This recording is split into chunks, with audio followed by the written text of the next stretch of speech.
preaching the good word on temporary flight restrictions, particularly presidential ones, and how to avoid violating them or how to fly in them properly. And mostly we're reaching out to general aviation pilots and trying to get that word out, giving them some tools to mission plan and what to do if they do mistakenly get intercepted because they're violating a temporary flight restriction. A temporary flight restriction that limited your ability to fly in that area VFR and without talking to anybody, and you did anyway, depending on what the restriction was for.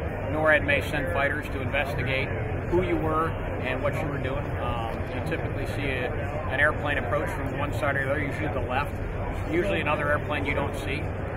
He's going to try to get you to talk on the radio. He'd like you to come up on guard 121.5 and just, get it back in communications.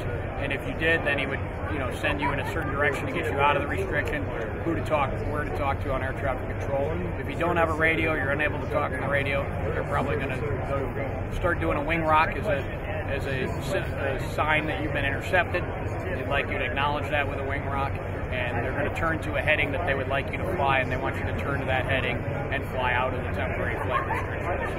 So the best thing to do to avoid, that happening is talking to air traffic control. If you can't talk to air traffic control, or you don't, then always checking the NOTAMs before you fly and knowing where those restrictions are. And if all that fails and you wind up being intercepted in a restricted area, then getting on the radio as soon as you can, or following the directions of the fighter on which direction to head. Was an F-16 pilot. Now I just work part-time at NORAD headquarters. Excellent. Do this kind of thing.